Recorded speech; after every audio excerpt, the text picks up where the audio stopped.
অবশেষে হার মানল মাগুরায় ধর্ষণের শিকার শিশুটি।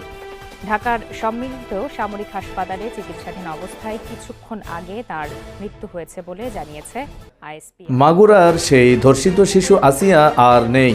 ঢাকার সম্মিলিত সামরিক হাসপাতালের সিএমএইচ শিশু বিভাগের নিবিড় পরিচর্যা কেন্দ্রে পিআইসিইউ লাইফ সাপোর্টে থাকা মাগুরার শিশু আসিয়া মারা গিয়েছেন। বৃহস্পতিবার 13 মার্চ দুপুরে বাংলাদেশ সেনাবাহিনীর ভেরিফাইড ফেসবুক পেজ থেকে বিষয়টি জানানো হয়েছে। পোস্টে জানানো হয়েছে, অত্যন্ত দুঃখ ভারাক্রান্ত হৃদয়ে জানানো যাচ্ছে যে মাগুরায় নির্যাতিত শিশুটি আজ 13 মার্চ 2025 তারিখে দুপুর 1টায় সম্মিলিত সামরিক হাসপাতাল ঢাকায় শেষ নিঃশ্বাস ত্যাগ করেছে। ইন্না লিল্লাহি ওয়া ইন্না ইলাইহি রাজিউন। সম্মিলিত সামরিক হাসপাতাল সিএমএইচ এর সর্বাধুনিক চিকিৎসা ব্যবস্থা প্রয়োগ এবং বিশেষজ্ঞ চিকিৎসকদের সর্বোচ্চ প্রচেষ্টা সত্ত্বেও তাকে বাঁচানো সম্ভব হয়নি। শিশুটির আজ সকালে 3বার কার্ডিয়াক অ্যারেস্ট হয়েছে।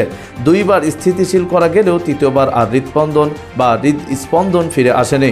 হাসপাতালের পেডিয়াট্রিক নিউরোলজি বিভাগের অধ্যাপক কর্নেল নাজমুল হামিদ বলেন, আজ সকালবেলা 2 দফায় শিশুটির কার্ডিয়াক অ্যারেস্ট হয়। সিপিআর দেওয়ার পর তার হৃদস্পন্দন ফিরে আসে, কিন্তু বেলা 12টায় তার আবার কার্ডিয়াক অ্যারেস্ট হয়। এই দফায় সিপিআর দেওয়ার পরেও তার স্পন্দন আর ফিরে আসেনি। বেলা 1টার দিকে তাকে মৃত ঘোষণা করা হয়।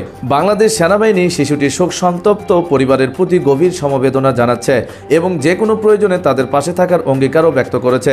বাংলাদেশ সেনাবাহিনী শিশুটির বিদেহী আত্মার মাগফিরাত কামনা করেছে। উল্লেখ্য, গতই মার্চ শিশুটি মাগুরায় বোনের বাড়ি বেড়াতে গিয়ে নির্যাতনের শিকার হয়। 6 মার্চ সকালে 11:30টার দিকে অচেতন অবস্থায় শিশুটিকে মাগুরায় 250 শয্যা বিশিষ্ট হাসপাতালে নেওয়া হয়।